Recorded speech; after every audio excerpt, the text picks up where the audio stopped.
విజయవాడ ప్రకాశం barrage ఇష్యూపై TDP YCP మధ్య political war మొదలైంది. Plan ప్రకారమే బ్యారేజ్ కి డ్యామేజ్ జరిగిందని టీడీపీ ఆరోపిస్తోంది. అయితే పరస్పర నిందలు వేసుకుంటూ బ్యారేజ్ ఘటనను పక్కదారి పట్టిస్తున్నట్లు కనిపిస్తోంది.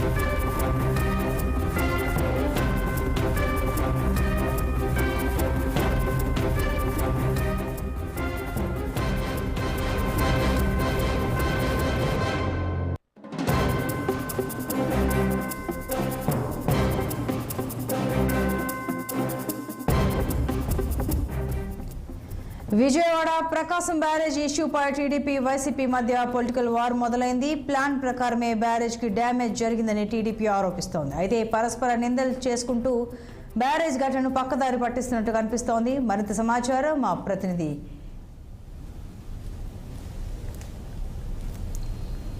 పవన్ అందిస్తారు. Pavan, good morning Santoshi. Prakasam barrage కి సంబంధించినటువంటి గేట్లను బోట్లు ఢీకొట్టినటువంటి ఘటనలో అయితే మాత్రం వైసీపీ టీడీపీ నేతల మధ్య వార్ నడుస్తా ఉంది.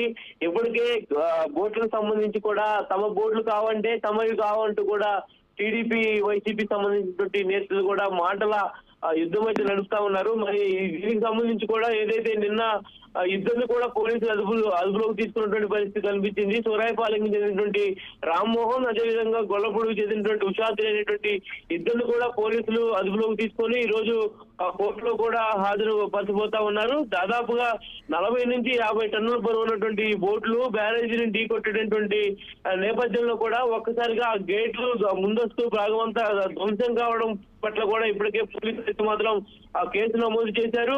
కేసు నమోదు చేయడమే కాకుండా వీరిద్దరు ప్రయోజనంతో పాటు మరొక ఇద్దరు వైసీపీకి సంబంధించినటువంటి కీలక నేతల ప్రమేయం ఉంది. కేవలం పక్క ప్లాన్ ప్రకారమే ఈ యొక్క పడవలను అయితే మాత్రం ప్రకాశం బ్యారేజీలో తాళ్లతో కట్టేసుకున్న వాటిని కూడా వదిలిపెట్టారు అనేటువంటి దాన్ని కూడా ఇప్పటికే పోలీసులు అయితే మాత్రం పరిగణలోకి తీసుకున్నారు. అంతేకాకుండా ఈ యొక్క ప్లాన్ లో భాగంగా ఏదైతే ఉద్దండరాయపాలెం నుంచి పడవలను కూడా గొల్లపూడి తరలించారు. అనంతరం గొల్లపూడి రావడం, పడవలకు వైసీపీ రంగులు వేసి ఉండడంతో కూడా కొన్ని అనుమానాలు అయితే కీలకంగా మారిపోతా ఉన్నాయి. ముఖ్యంగా ఎవరైతే ఇప్పుడు పట్టుకున్నటువంటి వీరిద్దరు సంబంధించినటువంటి కాల్ డేటాను కూడా పోలీసులు ఇప్పటికే టేక్ఓవర్ చేస్తా ఉన్నారు. ఇప్పటికే వీరిద్దరిపై కూడా 125 అండ్ 326 బి సెక్షన్ల కింద కూడా పోలీసులు అయితే మాత్రం కేసు నమోదు చేయడం జరిగింది. ఈ ఘటనకు సంబంధించి అయితే మాత్రం ముఖ్యంగా కొంతమంది వైకాపా సంబంధించిన కీలక నేతలు ఉన్నప్పటికీ కూడా వారి విషయంలో పూర్తి స్థాయిలో కూడా పోలీసులు ఎక్కడా వారిని పట్టించుకోవట్లేదనేటువంటి ఆరోపణలు కూడా ప్రస్తుతం టీడీపీ చేస్తా ఉన్నటువంటి నేపథ్యంలో కేవలం కావాలనే ఒక కక్ష సాధింపు చర్యల్లో భాగంగా వైసీపీ నేతలను ఇరికిచ్చేటువంటి ప్రయత్నం చేస్తున్నారు అంటూ కూడా వైసీపీ నేతలు అయితే చెప్తా ఉన్నారు. సో మరి ఈ నేపథ్యంలోనే ఈ యొక్క మాటల యుద్ధాన్ని సంబంధించినటువంటి ఎపిసోడ్ పై కూడా ప్రస్తుతం ఒక ఉత్కంఠమైనటువంటి వాతావరణం అయితే కనిపిస్తా ఉంది. మరి ఈ యొక్క బోట్లకు సంబంధించి కూడా రాబోయే రోజుల్లో పోలీసులు మరింత వేగంగా ఈ యొక్క కేసు విచారించి ఇందులో ఉన్నటువంటి నిందితులను కూడా పూర్తి స్థాయిలో అదుపులోకి తీసుకుంటామనేటువంటి సంకేతాలు కూడా ఇప్పటికే చెప్తా ఉన్నటువంటి నేపథ్యంలో మరి ఎవరు ఈ బోట్లు వెనక ఉన్నారు, ఈ బోట్లు ప్రధానంగా ఈ యొక్క ప్రకాశం బ్యారేజీ గేట్లను ఢీకొట్టడానికి ఎవరు ప్రోత్సహించారు అనేటువంటి ఆ ప్లాన్ ను కూడా పూర్తి స్థాయిలో పోలీసులు ఒక వ్యూహంలాగా రచించినటువంటి నేపథ్యంలో కూడా వారందరినీ పట్టుకునేందుకు ఇప్పటికే పూర్తి స్థాయి ఏర్పాట్లు చేస్తా ఉన్నారు. మరోవైపు ఇప్పటికే కూడా ఈ కేసుని ఛాలెంజ్ గా తీసుకోవాలంటూ ముఖ్యమంత్రి చంద్రబాబు కూడా ఆదేశాలు జారీ చేయడంతో ఇరిగేషన్ సంబంధించినటువంటి అధికారులు అయితే మాత్రం ఈ యొక్క కేసును వేగవంతం చేయాలని పోలీసు అధికారులు కూడా కోరుతా ఉన్నటువంటి పరిస్థితి కూడా కనిపిస్తా ఉంది. ఏదేమైనా ఈ యొక్క ఘటనలో అయితే మాత్రం ప్రస్తుతం టీడీపీ వైసీపీ ఐకాపా నేతల మధ్య ఒక వార్ అయితే మొదలైందని చెప్పాలి. మరి ఈ వార్ ఎప్పటికీ ముగుస్తుంది, ఇందులో కీలక నేతలు ఎవరన్నది కూడా పోలీసులు తేల్చాల్సినటువంటి అవసరం అయితే ఖచ్చితంగా కనిపిస్తా ఉంది. Right Pawan, thank you.